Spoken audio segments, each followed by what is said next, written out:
সমস্ত নবীদেরকে আল্লাহ নির্দিষ্ট একটা অঞ্চল, নির্দিষ্ট একটা ভাষা, নির্দিষ্ট একটা জাতির জন্য পাঠিয়েছেন। আর মুহাম্মদ সাল্লাল্লাহু আলাইহি ওয়াসাল্লামকে বলছেন, হে রাসূল, আপনার জন্য কোনো বর্ডার নির্দিষ্ট নয়, কোনো ভাষা নির্দিষ্ট নয়, কোনো জাতি নির্দিষ্ট নয়। পৃথিবীর উত্তর মেরু থেকে দক্ষিণ মেরু, পূর্ব থেকে পশ্চিম মেরু, গোটা দুনিয়ার যেখানেই আমি আল্লাহ মানুষ পাঠাবো, সেই মানুষের জন্য আপনি নবী হিসেবে আমি আল্লাহকে পাঠিয়েছি। সুবহানাল্লাহ বিহামদিহি। এরপর ওমা আরসালনাকা ইল্লা কাফাতাল লিন-নাসি বাশীরাও ওয়া নাযীরা। আল্লাহ সুবহানাহু ওয়া তাআলা পবিত্র কোরআনে কারীমে বারবার বলেছেন, ইসলাম সার্বজনীন ধর্ম, ইসলাম গোটা দুনিয়ার সবার ধর্ম। এটা আরেকটা দলিল কি, এটা যুক্তির বিষয়। এখানে আপনি একটা মুদি দোকান দিয়েছেন, চাল ডাল আটা ডিম বিক্রি করেন। আপনি যখন মুদি দোকান দিয়েছেন, মুদি দোকান দেওয়ার পরে আপনি সিদ্ধান্ত নিয়েছেন আপনার বাড়ির চাচাতো ভাই, খালাতো ভাই, মামাতো ভাই, ফুফাতো ভাই, শ্বশুর বাড়ির লোক, এর বাইরে আপনি কারো কাছে এই দোকানের কোনো মাল বিক্রি করবেন না। তাহলে এই দোকানটা কি পারিবারিক নাকি সার্বজনীন? পারিবারিক দোকান। তার মানে এই দোকান তার পরিবারের বাইরে পৃথিবীর আর কোনো মানুষকে স্বীকার করে না। তাহলে আমরা পৃথিবীর কোনো মানুষ যদি এই দোকানকে স্বীকার না করি, কোনো কিছু আসে যায় আমাদের? আসে যায় না। যেই দোকান আমাকে স্বীকার করে না, আমি কি তাকে স্বীকার করবো? করবো না।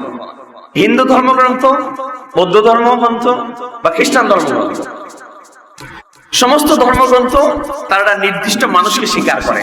হিন্দু ধর্মগ্রন্থের মধ্যে হিন্দুদেরকে ছাড়া পৃথিবীর আর কোনো মানুষের কথা নাই, আর কোনো মানুষকে স্বীকার করে না। যা বলছে শুধু হিন্দু ধর্মের লোকদেরকে নিয়ে বলছে, বাইরের কোনো মানুষের কোনো আলোচনা নাই।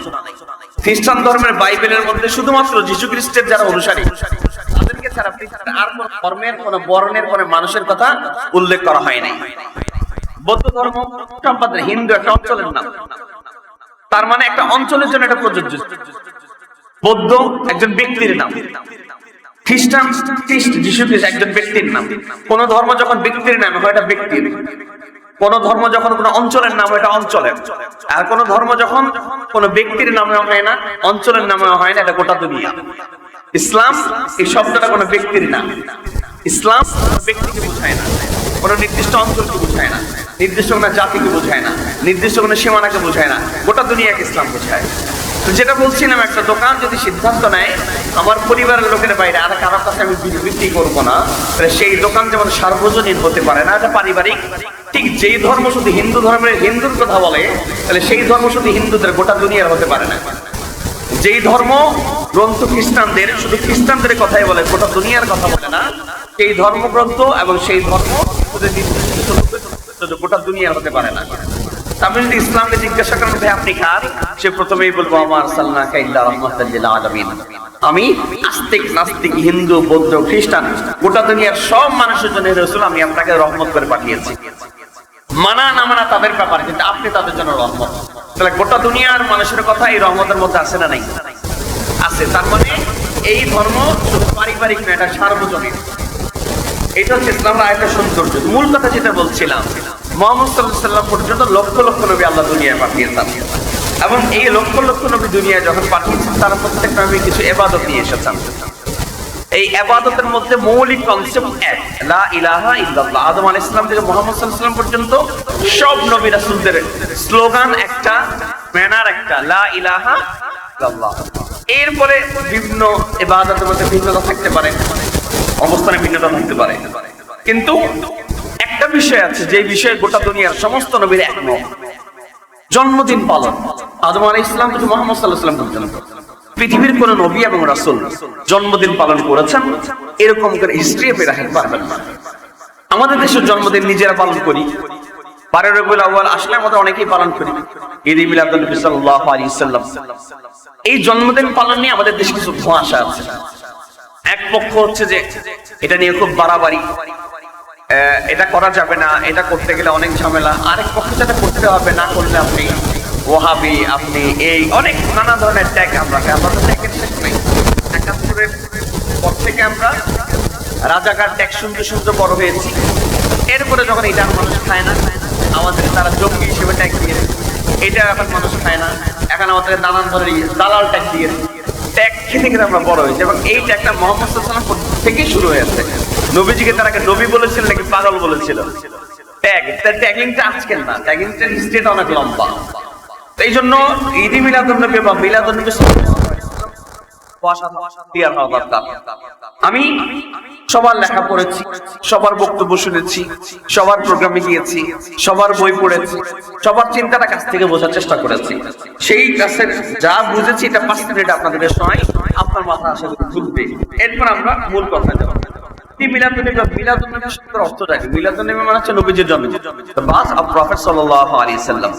নবীজির জন্ম, এটার আরবি হচ্ছে কি বলেন না কি?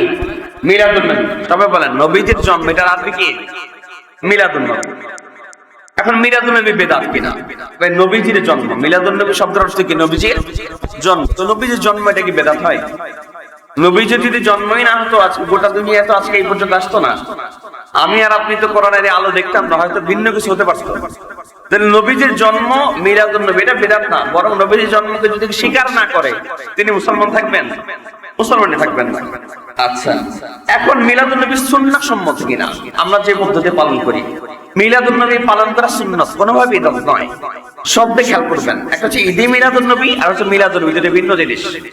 আমি মিলাদুন নবীর কথা বলছি, ঈদে মিলাদুন নবীর কথা বলছি না। মিলাদুন নবী মানে হচ্ছে নবীজির জন্ম। এখন মিলাদুন নবী পালন করবেন কি করবেন না? নবী করিম সাল্লাল্লাহু আলাইহি ওয়াসাল্লাম জিজ্ঞাসা করা হয়েছিল আপনি প্রত্যেক সোমবারে রোজা রাখেন কেন? নবীজি বলছেন যে প্রত্যেক সোমবার বৃহস্পতিবার আমি রোজা রাখি। কেন? তার মধ্যে একটা হচ্ছে এটা বুলিদতু ফীহি, আমি সোমবারে জন্মগ্রহণ করেছি, এই শুকরিয়া আদায় করার জন্য আমি সোমবারে কি রাখি? রোজা রাখি। তাহলে মিলাদুন নবী বা নবীজির জন্ম পালন করা যাবে কি যাবে না? যাবে, কিন্তু পালনের পদ্ধতি কি? প্রত্যেক সোমবারে কি রাখা? আচ্ছা, প্রত্যেক সোমবারে যদি রোজা রাখেন তাহলে বছরের রোজা কয়টা? 52টা। 52টা রোজা রাখা সহজ নাকি কঠিন? কঠিন না? আর একদিন ভ্যান গাড়ির উপরে শরবত বানায় সবার খাওয়ায় দেয়া, ডিজে পার্টির সাথে পালন করা কঠিন নাকি সহজ? আমরা তো সহজটা নিতে অভ্যস্ত হয়ে গেছি। এটা আপনি যাই বলেন, যেইটাকে নিয়ে দেন ওইটা সুন্নত না। আপনি অনেক কিছু বলতে পারেন, এটা আমি অনেক কিছু বলতে পারি, কিন্তু এটা সুন্নত না। সুন্নত কি? প্রত্যেক সোমবারে কি রাখা? রোজা রাখা। তার মানে মিলাদুন নবী পালন করে কি বেদাত নাকি সুন্নত? সুন্নত, সুন্নত। কিন্তু কি করব আমরা? প্রত্যেক সোমবারে রোজা রাখবো। আচ্ছা, এরপরে সকল ঈদের সেরা ঈদ মিলাদুন নবী সাল্লাল্লাহু আলাইহি ওয়াসাল্লাম, এটা আপনি মানেন কিনা? এটা আপনি সরাসরি মানেন না, কিন্তু ইন্দি দেখলে আপনি মানেন, আমিও মানি। সকল ঈদ, ঈদ মানে হচ্ছে আনন্দ। কি ঈদ মানে? সকল ঈদের সেরা ঈদ, বাংলা করলে সকল আনন্দের সেরা আনন্দ। একজন মুসলমান হিসেবে আমার এবং আপনার জীবনে যদি আনন্দের তালিকা করা হয়, 1 নম্বরে কোনটা থাকবে? মুহাম্মদ সাল্লাল্লাহু আলাইহি ওয়াসাল্লামের জন্ম। তাহলে সকল ঈদের সেরা ঈদ বা সবচেয়ে আনন্দের দিন যদি মিলাদুন নবী বলি, এটা তো দোষের না। এটা কি দোষের হবে? আমার জীবনে সবচেয়ে আনন্দের দিন কি? আমার জন্ম নাকি নবীজির জন্ম? নবীজির জন্ম। এটা দোষের না। এরপরে হচ্ছে যে শরীয়তে আপনি বলতে পারেন যে ঈদ তো দুইটা, ঈদুল ফিতর এবং ঈদুল আযহা। এর বাইরে অন্য কোনো ঈদ কোরআন এবং সুন্নাহে নাই। এটা সম্পূর্ণ কিছুটা ঠিক, আবার কিছুটা ব্যাঠিক। জুমার দিন, জুমার দিনকে নবীজি বলছেন যে ঈদের দিন। আরাফার দিনকে নবীজি বলছেন ঈদের দিন। এবং এরকম আরো কিছু বিষয় আছে যেগুলোকে নবীজি ঈদের দিন বলছেন। তার মানে ঈদুল আযহা এবং ঈদুল ফিতর এই দুইটার বাইরেও আরো ঈদ আমাদের সমাজে যা আমরা আছি কোরআন এবং সুন্নাহ এটা প্রমাণিত। তবে হ্যাঁ, সামগ্রিকভাবে সামাজিকভাবে বড় উৎসব বলতে যেটা বোঝে সেটা দুইটা, ঈদুল ফিতর এবং ঈদুল আযহা। কুল হুয়াল্লাহ 3 বার পড়লে 1 খতম হয়, 30 বার পড়লে 1 খতম হয়। কিন্তু কুল হুয়াল্লাহ 3 বার পরে 1 খতম আর 30 বার পরে 1 খতম, দুইটা কি এক সমান না? জুমার দিন এটাও ঈদ, আর ঈদুল ফিতর এটাও ঈদ। রমজানে 30 দিন রোজা রেখে রাতের বেলা না ঘুমায়া ইবাদত করে 30 দিন করে যে আপনি ঈদ পালন করেন, আর জুমার দিন পুরো সপ্তাহ না এসে শুক্রবারে হাজিরার ঈদ পালন করেন, দুইটা কি এক সমান? ঈদ ঠিক আছে, কিন্তু কোয়ালিটিতে ঠিক নাই। তাহলে দুই ঈদের বাইরে কোনো ঈদ নাই, এটা ঠিক না। এরপরে স্বর্ণালী যুগে সাহাবায়ে কেরাম, তাবেঈন, তাবেঈনের যুগে পালন হয়েছে কিনা এই মিলাদুন নবী নিজে পালন করেছেন, সাহাবীরা পালন করেছেন, প্রত্যেক সোমবারে রোজা রাখার মধ্য দিয়ে পালন করেছেন। আমরা যে পদ্ধতিতে পালন করি, তার মানে মিলাদুন নবী পালন নিয়ে আমার কোনো আপত্তি নাই, পদ্ধতি নিয়ে হচ্ছে আমাদের আপত্তি। আপনি যেই পদ্ধতিতে পালন করেন এটা আমার কাছে আপত্তিজনক। তাহলে মিলাদুন নবী পালন নিয়ে তো আমাদের মধ্যে কোনো বিরোধ থাকার দরকার নাই। আপত্তি হচ্ছে পদ্ধতি নিয়ে, আপনি যে পদ্ধতিতে পালন করেন এই পদ্ধতিটা সঠিক নয়। এরপরে আপনি জশ্নে জুলুস আমরা র্যালি বের করি, আমরা ওই যে মিছিল বের করি, মিছিল তো আমরা রমজানও বের করি, এরপর রমজানকে স্বাগত জানাই আমরা মিছিল বের করি। তা আমাদের মিছিলটা যদি বেদাত না হয়, ওদের এই জশ্নে জুলুস বেদাত হবে কেন? আমার কাছে মনে হয় না। কারণ আপনি যেটা রমজান উপলক্ষে যে মিছিল বের করেন, এটাকে যদি আপনি জায়েজ মনে করেন, এটাকে যদি আপনি সঠিক মনে করেন, তাহলে ওনারাও যদি এটা বের করে, এটা নিয়ে আপনি আপত্তি তুলবেন কেন? যদি আপনার এটা নিয়ে আপত্তি না থাকে, ওটা নিয়ে আপনি আপত্তি তুলবেন না। এখানে কিছু ধোঁয়াশা তৈরি হচ্ছে আপনাদের, এগুলো শেষে ক্লিয়ার করবো। এখন আপনি সব কিছু শোনার পর আপনার কাছে মনে হবে যে হুজুর তো সারা জীবন কওমিতে পড়াশোনা করেছেন, কওমিদের চিন্তার বাইরে আপনি এখন সুন্নি সাজার চেষ্টা করছেন। বিষয়টা গত 15 বছর ধরে যারা আমাকে চেনেন, আমার চরিত্রের সাথে এটা যায় না। কিন্তু আপনাকে বুঝতে হবে, এটা উম্মতের এখন ক্রান্তিকালীন সময়, গোটা দুনিয়া একটা ক্রান্তিকালীন সংকট চলছে, বাংলাদেশ তার চেয়ে বেশিও সংকট চলছে। এই সময় এসে আপনি কোনো পক্ষকে সুযোগ দিতে পারেন না। এই যে মাজার ভাঙা, মাজার বিরোধী এখানে আমার চেয়ে বেশি কে আছেন? মাজারের বিরোধী বলতে মাজার অনেক কর্মকাণ্ডের বিরোধী আমি, এবং এটা নিয়ে গত 10 বছর 12 বছর অনেক কথা শুনেছি আমি। এই এলাকার অনেক মাহফিল থেকে আমার নাম বাদ দিয়ে দিয়েছে, কেন? হুজুর ওয়াহাবি, এর ওয়াহাবির সন্তান আমি। আপনি মাজার বিরোধী চিন্তা চেতনা আপনি আমার চেয়ে বেশি লালন করেন না, কিন্তু আপনাকে বলবো না যে আপনি মাজার ভাঙেন, যেটা গোটা বাংলাদেশে চলছে। এই মুহূর্তে মাজার ভাঙা, জাতীয় সঙ্গীত নিয়ে আলোচনা করা, এগুলো ফালতু মানুষের কাজ। দেশে কি এই মুহূর্তে সবচেয়ে বড় সমস্যা এইটা? দেশের সবচেয়ে বড় সমস্যা এইটা না। আপনি একটা পক্ষকে সুযোগ দিচ্ছেন দেশের মধ্যে একটা দাঙ্গা তৈরি হবে, দেশের মধ্যে একটা উস্কানি তৈরি হবে, দেশের মধ্যে একটা সংকট এমনিতে চলতেছে, আপনি আরো সংকট বাড়ায় দিচ্ছেন। আমরা মাজার জিয়ারতের জায়গা, আপনি জিয়ারত করেন, মাজার ভাঙার জায়গা না। হ্যাঁ, মাজারের নামে যদি কেউ ভণ্ডামি করে, খালি জায়গায় মাটি তুলে যদি মাজার বানায়, আমরা তো সেটা এই মুহূর্তেই ভাঙতে হবে বা আপনাকেই ভাঙতে হবে, এটা আমি পালন করতে নির্দিষ্ট অথরিটি আছে। আমরা এই দেশ একটা চরম সংকটকালীন সময় যাচ্ছে, এই সময় সেই সংকটকে আপনার দ্বারা যদি পারে, তাহলে বাংলাদেশ খুব বাজে পরিস্থিতির দিকে যাবে। এর জন্য এর দায় আপনি এড়াতে পারবেন, এই জন্য এগুলো করবো না আমরা। এখন আপনি আমরা প্রশ্ন করবেন, হুজুর তাইলে আমরা মিলাদুন নবীর জশ্ন জুলুস যাবো কিনা? স্বাভাবিক, এতক্ষণ পর্যন্ত আপনার কথায় মনে হয়েছে জশ্ন জুলুস দোষের না, ঈদে মিলাদুন নবী দোষের না, মিলাদুন নবী পালন দোষের না, তাহলে আমরা যাবো কিনা? আমার সোজা সাপটা কথা আছে, আমি নিজে যাবো না, আপনাদেরকে যাওয়ার জন্য বলবো না। কেন বলবো না? এটা হচ্ছে যে এটা সহজ করে বলি আপনাকে। আমরা যে পদ্ধতিতে পালন করার কথা বললাম, সোমবারে রোজা রাখা, এইটা মিলাদুন নবী পালন করার পদ্ধতি, সুন্নত পদ্ধতি। নবীজি নিজে এই পদ্ধতিতে পালন করেছেন। এখন যদি কেউ এই পদ্ধতির বাইরে অন্য পদ্ধতিতে পালন করতে চায়, সেই পদ্ধতিটা নবীজি যদি স্বীকার করে থাকেন, স্বীকৃতি দিয়ে থাকেন, তাহলে আমাদের কোনো আপত্তি নাই। আমরা যে এই পদ্ধতিতে পালন করি, বাইরে থেকে একজন মেহমান এনে তার পিছনে লক্ষ লক্ষ মানুষ গিয়ে একসাথে চলে যায়, এবং এই লোকগুলো সারা বছর ফজর নামাজের জামাত পায় এটা জানে না। গত বছর তারা আবেদন করেছেন, গোটা দুনিয়ার সবচেয়ে বেশি মানুষ চট্টগ্রামের জশ্ন জুলুসে তৈরি হয়েছে। তারা বলেছেন 20 লাখ বা 25 লাখ বা 30 লাখ, যাই হোক একটা এমন তারা বলেছেন। এই 30 লক্ষ লোকজন আমরা ধরে নেই জশ্ন জুলুসে অংশগ্রহণ করেছেন। এই 30 লক্ষ লোক ওই দিন ফজরের জামাতে কোথায় ছিল? এই প্রশ্নটা তো আপনার বিবেকে তৈরি করা দরকার। যেই জিনিসের যতটুকু গুরুত্ব, তাকে যদি তার চেয়ে বেশি গুরুত্ব দেন, এটা বেইনসাফি।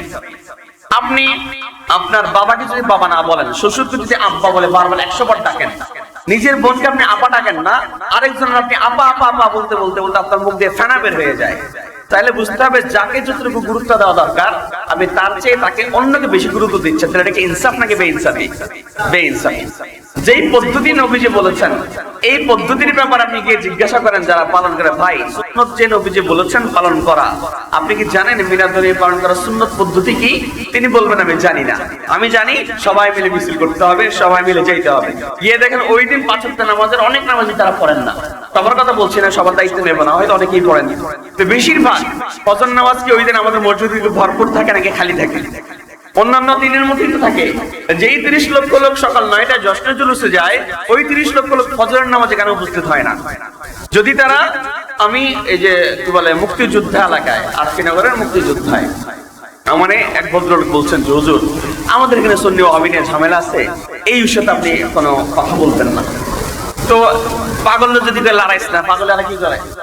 জোরে লড়াবে। তা আমি উঠে বলছি যে ভাই, আমার আলোচনার বিষয় ছিল একটা, কিন্তু আজকে আলোচনার বিষয় সুন্নি ওয়াহাবি, এবং আপনাদের মধ্যে কোনো ঝগড়া হবে না ইনশাআল্লাহ, আমি দায়িত্ব নিয়ে বলছি।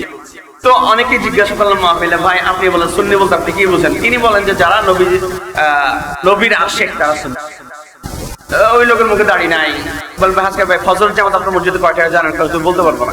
ফজরের জামাত করেন নাই, করেন কিনা এটা জিজ্ঞাসা করি নাই, বলছে আপনার মসজিদে ফজর জামাত কয়টা হবে বলতে পারেন? এখানে যদি আপনাকে জিজ্ঞাসা করি, অনেকেই আছে যারা ফজরের জামাত মসজিদে কয়টা আপনি জানেন না। আপনি জানেন না, আমাদের উস্তাদ বলতেন কোন মানুষ আশেক কিনা, আল্লাহর আশেক কিনা, নবীর আশেক কিনা, এটা বোঝার সহজ পদ্ধতি আছে। কি বলে? যদি আজকে প্রধানমন্ত্রী কে বলে, বর্তমানে যারা রাষ্ট্রের দায়িত্বে আছে, তারা যদি কাউকে ডাক দেয়, তিনি কি তার ঘরে বসে থাকতে পারবেন? পারবেন না। কোন একজন লোক মসজিদে আসার পর একটা ফ্যান, ধরেন এই ফ্যানটা ছাদতে গিয়ে যদি, এখানে কয়টা ফ্যান? একটা। এই একটা ফ্যান ছাদতে গিয়ে যদি 3টা সুইচ দিতে হয়, অনেক সময় না একটা সুইচ ছাদতে গিয়ে আমরা 2, 3, 4, 5টা দিয়ে ফেলছি, কিন্তু এইটার সুইচ খুঁজে পাই না। তা আমাদের হুজুর বলতেন, কোন ব্যক্তি নবীর আশিক কিনা, আল্লাহর আশিক কিনা, এটা বোঝা সহজ। মসজিদে যে মসজিদের এলাকায় থাকে, ওই মসজিদে ঢোকার পর একটা ফ্যান ছাড়তে গিয়ে যদি তার 5টা সুইচ টিপা লাগে, বুঝতে হবে সে আল্লাহর আশিক না। বললাম এটা আপনি কিভাবে বুঝলেন? বলে যে যদি ওই লোক নিয়মিত মসজিদে যাইতো, তাহলে এই ফ্যানের সুইচটা তার কাছে পরিচিত থাকতো। যদি একটা ফ্যান ছাড়তে গিয়ে তার 5টা সুইচ টিপ দিতে হচ্ছে, তার মানে সেই মসজিদে নিয়মিত আসে না। এই লোক যদি বলে আমি আল্লাহর আশিক আর নবীজির আশিক, এটা সবচেয়ে ভণ্ডামি আর ভ্রান্ত, উদ্ভট কথাবার্তা। তাই জন্য এখন সুন্নত পালন পদ্ধতি কি, একটা কথা মাথা রাখবেন। আমরা ওটা, আমি ব্যক্তিগতভাবে আমি এটাকে বেদাত বলি না। অনেকেই বলছেন বেদাত, এটা আমার চিন্তা, আপনি আমার সাথে একমত হওয়ার দরকার নাই। যারা এই পদ্ধতি পালন করেন তাদেরকে যেটা বলেন যে বেদাত, এটা করা যাবে না, নাজায়েজ, গোমরা, এগুলো বললে আসলে তারা আমার কথা শুনবে না। আপনি তাদের থেকে দূরে হয়ে যাবেন, তারা আপনাদের দূরে হয়ে যাবে। কাছে থেকে যদি আপনি কথা শোনাইতে পারেন, তাইলে তো আমার কোনো লস নাই, তাই না? কাছে থেকে কথা শোনান। আমি বলি যে ভাই, আপনি যেটা পালন করেন, পর শরবত খাওয়ানো, তারপরে মিছিল করা, তারপরে একসাথে তাকবীর দেওয়া, স্লোগান দেয়া নবীজির পক্ষে, এগুলো ভালো কাজ, এগুলো জায়েজ। কিন্তু এগুলো জায়েজ, আর সোমবারে পালন করা এটা কি? এটা জায়েজ এবং সুন্নত। যদি কোথাও সুন্নত এবং জায়েজ মুখোমুখি দাঁড়ায়, সেই ক্ষেত্রে জায়েজকে বাদ দিতে হবে, সুন্নতকে মানতে হবে। এটা সহজ করে মনে রাখবেন, একটা সূত্র এটা। যদি কোথাও জায়েজ এবং সুন্নত মুখোমুখি দাঁড়ায়, জায়েজ এবং সুন্নত কি দাঁড়ায়? মুখোমুখি দাঁড়ায়, তাহলে আপনি কি সুন্নতকে মানবেন নাকি জায়েজকে মানবেন? সহজ করে বলি আরো, আপনারা যেখানে মুরব্বী আছেন, একটু বয়স্ক আছেন, বা আমরা ছোটবেলায় জুমার দিন ইমাম সাহেব যখন নামাজ পড়াতেন, মুয়াজ্জিন সাহেব দরজার মধ্যে দাঁড়ায়া অথবা ইমাম সাহেবের পেছনে দাঁড়ায়া ইমাম সাহেব যে তাকবীর দিতেন আল্লাহু আকবার, মুয়াজ্জিন সাহেব এই আল্লাহু আকবার আবার বলতেন। আপনার খেয়াল আছে এটা? ছোটবেলায় মাইক থাকলেও এটা বলতেন, আল্লাহু আকবার বলছে, রুকুতে গেছে, মুয়াজ্জিন আবার বলছে। ইমাম সাহেব যখন বলছে সামি আল্লাহু লিমান হামিদা, মুয়াজ্জিন তখন চিল্লায়ে বলতো রব্বানা হাম। নবীজির সময় মুকাব্বির ছিল, এটাকে বলতো মুকাব্বির। এখানে বর্তমান প্রজন্ম যারা এখানে আছে, যাদের বয়স 20 বছর, বুঝে এরা জানেও না মুকাব্বির কি জিনিস। মুকাব্বির ব্যবহার করা নবীজির সুন্নাত। কি এটা? সুন্নাত। আর স্পিকার ব্যবহার করা জায়েজ। জায়েজকে যখন আপনি সুন্নাত এবং জায়েজ যখন মুখোমুখি দাঁড়াইছে, আমার কথা মনোযোগ দিয়ে না শুনলে বুঝবেন না আমার কথাটা। সুন্নাত হচ্ছে মুকাব্বির, স্পিকার ব্যবহার করা কি? জায়েজ। আপনি যখন জায়েজ এবং সুন্নাতের মুখোমুখি দাঁড়াইছে, সুন্নাতকে বাদ দিয়ে যখন আপনি জায়েজকে ধরে ফেলছেন, জায়েজকে ধরছি না আমরা, তাহলে এখন সুন্নাতটা কি হয়ে গেছে? মারা গেছে। সুন্নাতটা কি আছে এখন? মারা গেছে। সুন্নাত আর জায়েজ যখন মুখোমুখি দাঁড়ায়, সেক্ষেত্রে জায়েজকে বাদ দিয়ে প্রাধান্য দিতে হয়। আর যদি আপনি জায়েজকে প্রাধান্য দেন, সুন্নাত মারা যায়। আর একটু সহজ করে বলি, ধরেন যে আমাদের সমাজে অনেক বিষয় আছে। ধরেন মসজিদে প্রবেশ করার সময় সুন্নাত হচ্ছে ডান পায়ে ঢুকতে হবে, বের হবে কি দিয়ে? বাম পা দিয়ে। মাথায় টুপি রাখা কি? না রাখা জায়েজ, কোনো অসুবিধা নাই। কিন্তু এই জায়েজ আর সুন্নাত যখন মুখোমুখি দাঁড়ালো, আপনি যখন জায়েজকে অনুমোদন দিয়ে ফেলেছেন, প্রতিষ্ঠিত করে ফেলেছেন, টুপি না পড়লে কোনো অসুবিধা নাই, এটা জায়েজ। তা আপনি যখন জায়েজকে প্রতিষ্ঠিত করে ফেলেছেন, টুপির গুরুত্ব কি সমাজে আছে নাকি কমছে? কমে গেছে। এটা চিরচরিত স্বভাব। আপনি যখন ঘর উদ্বোধন করবেন বা নতুন দোকান উদ্বোধন করবেন, সূরা ফাতিহা পড়ে, সূরা ইখলাস পড়ে মুনাজাত করবেন, পারলে আরো 10 জনকে নিয়ে করবেন, পারলে হুজুরকে দিয়ে, কোনো অসুবিধা নেই। এটা সুন্নাহ পদ্ধতি, শুকর আদায় করা। আপনি সুন্নাতকে বাদ দিয়ে যখন মিলাদের আয়োজন করছেন, তখন মানুষ এখন একটা সিদ্ধান্ত নিয়ে ফেলছে ঘর উদ্বোধন করলে নিজে করা যায় না, হুজুর দিয়ে করতে হয়, নিজে করলে কবিরা গুনাহ, হুজুর দিয়ে করলে সওয়াব। এটা সিদ্ধান্ত নিয়ে ফেলছে মানুষ। তার মানে আপনি যখন জায়েজকে প্রতিষ্ঠিত করে ফেলছেন, সুন্নাত কি হয়ে গেছে? মারা গেছে। মসজিদে আপনি যে কোনো পা দিয়ে ঢুকতে পারেন, কোনো অসুবিধা নেই, এটা জায়েজ। কিন্তু জায়েজটাকে যখন আপনি প্রতিষ্ঠিত করে ফেলেছেন, সুন্নত যে ডান পা দিয়ে ঢোকা, এটা অনেকে এখন জানে না। তাহলে মিলাদুন নবী যে পদ্ধতিটা আমরা পালন করি, এই পালন পদ্ধতিটা জায়েজ, কিন্তু এই জায়েজটা যখন আপনি সমাজে প্রতিষ্ঠিত করে ফেলেছেন, সোমবারের রোজা রাখা যে সুন্নত, এটাকে আছে নাকি মারা গেছে? মারা গেছে। এই দায় আপনাকে দিতে হবে, এর দায় সম্পূর্ণ আমাদের। আপনি যদি এভাবে কথা বলেন, পৃথিবীর কোন সুন্নি লোক আপনার সাথে তর্ক করতে আসবে না। আর আপনি যখন ফতোয়া দিবেন তোমার একটা বেদাত, তোমার একটা বেদাত, ওই লোক বলবে যে আসেন বাস করি। আপনি যখন বলবেন ভাই আপনারটা জায়েজ, আমি মেনে নিচ্ছি, কিন্তু আপনি বলেন এটা সুন্নত কিনা। এটা বলার পর পৃথিবীর কারো স্বীকার করার, এটা বলবে যে না এটা সুন্নত, ঠিক আছে নাই। এটা সহজ পদ্ধতি, দাওয়াতি ভাষা এমন হওয়া দরকার। এবং এইটা পালন করতে গেলে সমস্যাটা কোথায়? সমস্যা হচ্ছে এইটা, ডিসেম্বরের 25 তারিখ খ্রিস্টানরা ঈসা নবীর জন্মদিন পালন করে, এবং জন্মাষ্টমীর নামে হিন্দুরা শ্রীকৃষ্ণের জন্মদিন পালন করে। এখন আপনি যদি যুক্তি দেন খ্রিস্টানরা ঈসা নবীর জন্মদিন পালন করতে পারলে, হিন্দুরা শ্রীকৃষ্ণের জন্মদিন পালন করতে পারলে, আমরা কেন মুহাম্মদ সাল্লাল্লাহু আলাইহি ওয়াসাল্লাম জন্মদিন পালন করতে পারবো না? তার মানে খ্রিস্টান ধর্মে যেহেতু বৈধ আছে, হিন্দু ধর্মেও বৈধ, তাহলে আমাদের ধর্মে কেন বৈধ হবে না? তার মানে আমাদের ধর্মে কোনটা বৈধ হবে কোনটা অবৈধ হবে না, আপনি দলিল দিচ্ছেন কোন ধর্ম দিয়ে? খ্রিস্টান ধর্ম আর হিন্দু ধর্ম দিয়ে। আপনি ভাবতেছেন, আপনি চিন্তা, আপনি নিজেকে প্রশ্ন করেন, আপনি আপনার জায়গাতে প্রশ্ন করেন। আমার বুঝ আপনার নেয়ার দরকার নাই, আমার বুঝ আপনার নেয়ার দরকারই নাই। এজন্য আমরা বেশ কিছুদিন আগেও দেখেছি যে বেশ কিছুদিন আগে, সম্ভবত 2015 সালে মিলাদুন নবী এবং ঈসা নবীর জন্মদিন, মানে বড়দিন, দুইটা একই দিনে পালন হয়েছে। ঈসা নবীর জন্মদিন 25 ডিসেম্বর ছিল, মুহাম্মদ সাল্লাল্লাহু আলাইহি ওয়াসাল্লামের 12 রবিউল আউয়াল তারা 25 ডিসেম্বর পালন করেছেন বাংলাদেশে। আপনি চিন্তা করছেন, আপনি আপনার নবীজি বলছেন মান তাশাব্বাহা বিকওমিন ফাহুয়া মিনহুম। যদি কেউ ইসলামকে অন্য ধর্মের সাথে একাকার করে গুলিয়ে ফেলে, সে আর যাই হোক ইসলাম ধর্মের অনুসারী দাবি করার অধিকার রাখে না। তাহলে ওই দিন তারাও তাদের কি বলে জন্মদিন পালন করেছে, আপনি আপনার জন্মদিন পালন করেছেন, অথচ এই জন্মদিন ইসলাম স্বীকার করে না। গত বছর অথবা এর আগের বছর সৌদি আরব ঈদে মিলাদুন পালনকে শিরকের ফতোয়া দিয়েছে। একদম খুব ভয়াবহ ভাবে তারা ফতোয়া দেয়, লম্বা প্রায় 100 পৃষ্ঠা। শিরোনাম এটা, ঈদে মিলাদ পালন করা শিরক, এটা তাদের ফতোয়া। এমন কথা হচ্ছে মিলাদুন পালন করার অসুবিধাটা কোথায়? এটা আবেগের জায়গা, ভালোবাসার জায়গা, এটা দোষের না, একদম দোষের না। আমি মানছি যে আপনি নবীজিকে ভালোবাসেন, ভালোবাসার বহি প্রকাশ করেছেন, আপনি নবীজিকে ভালোবাসা দেখাতে গিয়ে বের হয়েছেন, এটা দোষের না। মিয়া যখন নবীজিকে অপমান করে, নবীজির ইজ্জতের চাদর ধরে টান দেয়, আপনি যখন গর্তের মধ্যে লুকিয়ে থাকেন, শাপলা চত্বরে যখন নবী প্রেমিক লোকেরা মারা যায়, পুলিশের লাঠিতে যখন মারা যায়, গুলিতে যখন মারা যায়, আপনি তখন গর্তের মধ্যে লুকিয়ে থাকেন। রবিউল আউয়ালের 12 তারিখে আসলে আপনার ইশকের মধ্যে আপনি পাগল হয়ে যান। এই ধরনের ইশকামি, এই ধরনের পাগলামি, এটা পুরো ভণ্ডামি ছাড়া আর কিছু না, ঠিক কি না? আপনার এই ইশক আর এই ভালোবাসা বাড়ির রবিউল আউয়ালে জেগে ওঠে, নবীজিকে অপমান করলে তখন আপনার জাগে না, আপনি করেন দালালি। আমাদের একদম মনে আছে লালদিঘির ময়দানে যখন হেফাজতের লোকেরা যখন শাপলা চত্বরে গিয়ে প্রতিবাদ করলো, নবীজিকে যারা অপমান করে তাদের আইন দিতে হবে ফাঁসির আইন। ঠিক এইটার বিপরীতে আমাদের বর্তমানে কি বলে কিছু নামধারী ব্যক্তিরা, তারা লালদিঘিতে সমাবেশ করলেন এই হুজুরদের বিরুদ্ধে, সরকারের পক্ষে। তাহলে আপনি আবার 12 রবিউল আউয়াল আপনি আবার মাঠে নেমে আসেন। 12 রবিউল আউয়ালে যদি 30 লক্ষ লোক নেমে নবীজির ইশক দেখায়, ভালোবাসা দেখায়, নবীজিকে যখন অপমান করা হয়, এই ভালোবাসা যখন জেগে ওঠে না, এই ভালোবাসা ভালোবাসা না, এই ভালোবাসা দালালি, ঠিক কি না? তাহলে এরকম দালালি যুক্ত ভালোবাসা আমাদের চাই না। আপনাকে অপমান করার সময় যারা কথা বলে না, আপনার সুখের সময় দুঃখের সময় যারা পাশে থাকে না, সুখের সময় এমন বন্ধু আমার প্রয়োজন নাই।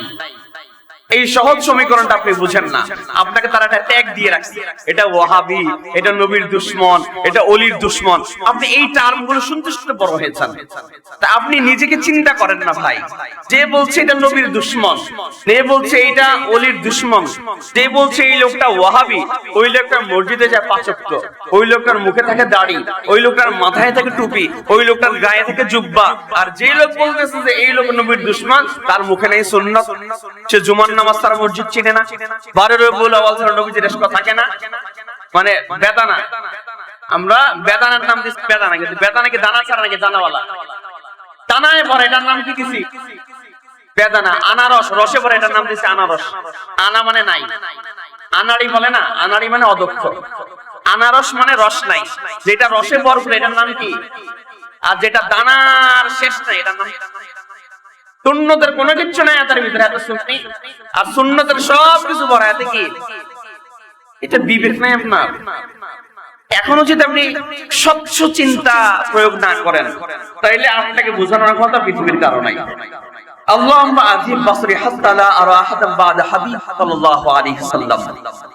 একজন বিখ্যাত সাহাবী আব্দুল্লাহ ইবনে যায়েদ নবীজির ইন্তেকালের পরে আল্লাহর কাছে দোয়া করতেন, আল্লাহ যে চোখ দিয়ে আমি নবীজিকে দেখতে পারবো না, নবীর ইন্তেকালের পরে আল্লাহ যেই চোখ দিয়ে আমি নবীজিকে দেখতে পারবো না এমন চোখ আমার লাগবে না, আপনি চোখ উঠাই নেন আমার। ওমর রাদিয়াল্লাহু তাআলা আনহু বলছে, যদি কেউ বলে যে নবীজি মারা গেছেন আমি তার কল্লা ফেলে দেব। তাহলে ভালোবাসার দুনিয়ার সবাই নবীজিকে যেই পরিমাণ ভালোবাসে, সাহাবীদের কারো ভালোবাসার পরিমাণ হবে? যেই সাহাবী বলছে আল্লাহ যেই নবী আমি নবীজিকে দেখবো না এমন চোখ লাগবে না, আপনি আমাকে অন্ধ করে দেন। কত আবেগ, ভালোবাসার গভীরতা কতটুকু আপনি মাপতে পারবেন? কোন স্কেল দিয়ে মাপবেন? যুদ্ধের ময়দানে নবীজি দাঁড়ায় আছে, চারিদিকে সাহাবারা দাঁড়ায় আছেন, সমস্ত তীর এসে সাহাবীর বুকের মধ্যে, চোখের মধ্যে, মাথার মধ্যে ঢুকছে, স্টিল দাঁড়ায় আছেন পুরা খেজুর গাছের মধ্যে। সেই ব্যক্তিকে যদি আপনি জিজ্ঞাসা করেন মিলাদুন নবী চিনেন আপনি? ঈদে মিলাদুন নবী, তিনি বলবেন আমি চিনি না। যদি বলেন যে আবু বকর আপনি কি ঈদে মিলাদুন নবী চিনেন? তিনি বলবেন আমি চিনি না। যদি বলেন আপনি ওমরকে আপনি ঈদে মিলাদুন নবী চিনেন? আমি চিনি না। যেই সাহাবারা জীবনের সবচেয়ে বেশি নবীজিকে ভালোবেসেছেন, যাদের ব্যাপারে কোরআন বলছে রাদিয়াল্লাহু আনহুম ওয়া রাদু আন, এই ব্যক্তির ঈদ মিলাদুন নবী চেনে না, আর আপনার মধ্যে নামাজ নাই, কালাম নাই, দাড়ি নাই, টুপি নাই, কিচ্ছু নাই, আপনি বছরে একদিন নেমে এসে আপনি ওইজন সুন্নি, তাহলে এরা কি হবে? আবু বকরকে আপনি কি ফেলবেন? ওমর রাদিয়াল্লাহু তাআলা আপনি কি ফেলবেন? এটা উদ্ভট। যাদের বিবেক আছে তারা চিন্তা করবেন, যাদের বিবেক মরে গেছে, কুকুর পেশাব করেছে, আপনার বিবেকের কাছে আমাদের কোনো দাবি নেই। যদি আপনার মনে হয় এত কিছুর পরেও এই লোকগুলো ওয়াহাবি, কিছু করার নাই। এখন পর্যন্ত আপনি যদি তালিকা করেন নবীজির প্রেম প্রমাণ দিতে গিয়ে মারা গেছে কারা, সেই মারা যাওয়ার তালিকা যদি আপনি তৈরি করেন, অনেক লম্বা তালিকা হবে। সেই তালিকায় যাদেরকে আপনি ওয়াহাবি বলছেন তাদের নাম আসবে, যাদেরকে আপনি বলছেন নবীর দুশমন তাদের নাম আসবে, যাদেরকে বলছেন নবীজির আশেক, এরা কখনো পুলিশের সামনে দাঁড়ায় প্রমাণ করে নাই যে আমরা নবীজির আশেক। এরা কখনো খুব নাজুক পরিস্থিতির মধ্যে দাঁড়ায় বলে নাই যে আমি আল্লাহর আইনের জন্য জীবন দিতে পারি। আপনি যদি বলেন যে আপনি নবীজির আশেক, তাহলে শাপলা চত্বরে যারা জীবন দিয়েছে তার দাবিটা কি ছিল? 13 দফার মধ্যে অন্যতম 1 নম্বর দাবি ছিল এইটা যে নবীজিকে যারা অপমান করে তাদের ফাঁসি হতে হবে, এটা হচ্ছে আইন, মৃত্যুদণ্ড আইন করতে হবে। এই আইন বলতে গিয়ে তারা মারা গেছে, আপনি তাদেরকে বলছেন যে ওয়াহাবি। আপনার বিবেক নাই, ইনসাফ নাই, অন্ধ আপনি, আপনার জ্ঞান শূন্য হয়ে গেছে। নিজের বিবেককে নিজে প্রশ্ন করবেন। নবীজির ইন্তেকালের পরে যখন সাহাবায়ে কেরাম খুব মনে কষ্ট, ওমর যখন বললেন যদি কেউ বলে যে নবীজি মারা গেছে তার কল্লা ফেলে দেব, নবীজি এই সাহাবীদেরকে ঠান্ডা করার জন্য একজন বক্তব্য দিলেন আবু বকর রাদিয়াল্লাহু তাআলা। তিনি দাঁড়ায় বললেন মান কানা মিনকুম ইয়াবুদু মুহাম্মাদান ফা ইন্না মুহাম্মাদান ক্বাদ মাত ওয়া মান কানা মিনকুম ইয়াবুদুল্লাহ ফা ইন্নাল্লাহ হাইয়ুন লা ইয়ামুত। আবু বকর দাঁড়ায় বললেন তোমরা যারা আল্লাহর ইবাদত করেছো আল্লাহ বেঁচে আছেন, যারা নবীজির ইবাদত করেছো নবীজি মারা গেছেন, অতএব যারা আল্লাহর বান্দা তারা ঠান্ডা হও। এই বক্তব্যের পরে ওমর ঠান্ডা হয়ে গেছে, একদম স্টপ, গোটা সমাজ ঠান্ডা হয়ে গেছে। তাহলে সেই মানুষগুলো ঈদ মিলাদুন নবী পালন করেছে সোমবার রোজা রাখার মধ্যে, আর কোন পদ্ধতি তাদের কাছে জানা ছিল না। আপনিও করেন, কোনো অসুবিধা নেই, কিন্তু আপনি নবীজির সোমবারে রোজা রাখার সুন্নত মেরে ফেলে আপনি যদি অন্য কোনো পদ্ধতিতে পালন করেন, আমরা এটা অ্যাপ্রিশিয়েট করতে পারি, আমরা সাপোর্ট করতে পারি না এটাকে। আপনি এটা স্বীকার করেন যে পালন করার পদ্ধতি হচ্ছে যে এইটা, আমার ভালো লাগে এইটা, আমার কোনো অসুবিধা নেই। আপনি যদি বলেন যে এটা পদ্ধতি, এটা দোষণীয়, এটা আমরা করতে পারি না। এই জন্য যেটা বলছিলাম 2002 সালের 23 মে 9 রবিউল আউয়াল সৌদি আরব ঈদ মিলাদুন নবী শিরক এটা ফতোয়া দিয়েছে, এবং গোটা দুনিয়ায় সচেতন ওলামায়ে কেরাম এটা সাপোর্ট করেন না। এবং ঈদ মিলাদুন নবী পালন করাটা দোষের না, আমি আগেও বলছি। যদি আপনার চিন্তাধারা এরকম থাকে যে সোমবারে রোজা রাখা আমি চেষ্টা করব এবং এটার ব্যাপারে মানুষকে আমি প্রচারণা তৈরি করব, এইটা সমাজে প্রতিষ্ঠিত করব, আমি এটাতেও যাই, কিন্তু আমার কাছে এটা সুন্নত মনে হয় আর এটা আমার ভালো লাগে, এখানে আমি কিছু বলবো না। আপনার ভালো লাগে আপনি যাচ্ছেন, আপনি আপনার আল্লাহকে জবাব দেন। কিন্তু এইটাকে মিলাদুন নবী পালনের পদ্ধতি কেউ যদি না যায় তার বিরুদ্ধে ফতোয়া দেওয়া যাবে।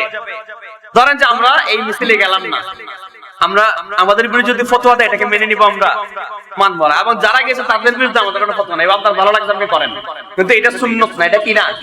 সুন্নত। সুন্নত হচ্ছে যে প্রত্যেক সোমবারে রোজা রাখা। এই জন্য এই যে ঢাকার আরামবাগে দেওয়ানবাগের যে দরবার, দরবার বলে ভুলে বাসু, দেওয়ানবাগ এটা কি বলে, আস্তানা বলতে পারি আমরা, দরবার বলে এটা সম্মান হয়ে যায়। এই দেওয়ানবাগের আস্তানায় বিশ্ব সুফি সম্মেলন, অনেকেই দেখেছেন তাদের ব্যানার পোস্টার বা দেয়াল লিখন। এই বিশ্ব সুফি সম্মেলনে কেউ হিন্দু, কেউ খ্রিস্টান, কেউ বৌদ্ধ, বিভিন্ন ধরনের লোক তৈরি যেতেন এবং তার লিখে রাখতেন এটা সুফি সমাবেশ, এখানে ধর্ম, বর্ণ, গোত্র সবাই আসতে পারেন, কোনো অসুবিধা নেই, এবং আপনি আপনার ধর্মে থেকেও দেওয়ানবাগের মুরিদ হতে পারবেন। তাইলে যেই লোক বলে যে আপনি হিন্দু থেকে আমার মুরিদ হতে পারবেন, তাহলে ওই হিন্দু তো হিন্দু, এটা ঠিক আছে, যার কাছে মুরিদ হচ্ছে সে কি আর মুসলমান আছে? সে তো মুসলমান নাই। যদি কেউ বলে যে ভাই আপনি আপনার ধর্মে থেকে মসজিদে নামাজ পড়তে পারবেন, তাহলে মসজিদও শেষ করছেন, আপনারটাও শেষ করছেন, কোনোটার মধ্যে আপনি নাই। এই জন্য আল্লাহর রাস্তায় যারা এখানে আছি, এই যে 2015 সালে বাংলাদেশের কি বলে বিডি নিউজ 24 তারা হেডলাইন করেছিল এরকম, birth of Christ and prophet সাল্লাল্লাহু আলাইহি ওয়াসাল্লাম being celebrated on the same day of this year, in this year. এই বছর মুহাম্মদ সাল্লাল্লাহু আলাইহি ওয়াসাল্লামের জন্ম, ঈসা নবীর জন্ম একই দিনে পালিত হবে। তাইলে আসলে আমার ধর্মকে আমার আছে নাকি একাকার হয়ে গেছে? একাকার হয়ে গেছে। মূল কথা যেটা বলতে চেয়েছি যে ঈদে মিলাদুন্নবী পালন করা এটা সুন্নাত, বেদাত নয়। কিন্তু পদ্ধতি কি? প্রত্যেক সোমবার কি রাখা? রোজা রাখা। এর বাইরে আপনি যাই কিছু করেন এটাকে শরীয়ত হিসেবে খাওয়ানোর চেষ্টা করবেন না, এক। 2 নাম্বার, যারা এটা পালন করে না তাদের প্রতি কোনো ট্যাগ দেবেন না, এবং আপনারা যারা ওই জুলুসে যাবেন না তাদেরকে কোনো ট্যাগ দেওয়ার দরকার নাই, তারা তাদের মতো করে থাক। কারণ ট্যাগ যদি শুরু আপনি দেন, উনি আবার ট্যাগ দেয়, এতে করে আসলে সামাজিক বিশৃঙ্খলা তৈরি হবে, দেশে একটা সংকট চলছে, আরো সংকট তৈরি হবে। কোন সংকটের দিকে আমরা যাব না। তাদেরকে শুধু আমরা দাওয়াত দিতে পারি, ভাই এটা সুন্নাত নয়, সুন্নাত হচ্ছে এইটা। আপনি জায়েজ পালন করতে গিয়ে যেন সুন্নাত মানা না যায়, এটা মাথায় রাখতে হবে। এটা এই কথাটাই মনে রাখবেন, সুন্নাত এবং জায়েজ। আজকে পুরো আলোচনা ভুলে যাবেন। সুন্নাত এবং জায়েজ যদি মুখোমুখি দাঁড়ায় তাহলে কোনটা মানবো? সুন্নতকে মানবো। যেমন যদি কেউ অসুস্থ হয়ে যায় তাহলে ফতোয়া কি? সুন্নত হচ্ছে এইটা, সূরা ফাতিহা পড়বেন, পানিতে ফু দিবেন, পানিতে ফু দেওয়ার পর বলবেন যে ভাই আপনি অসুস্থ, এই পানিটা আপনি খান, আপনার পুরো শরীরে ছিটিয়ে দেন, এটা সুন্নত। এটা কি সুন্নত?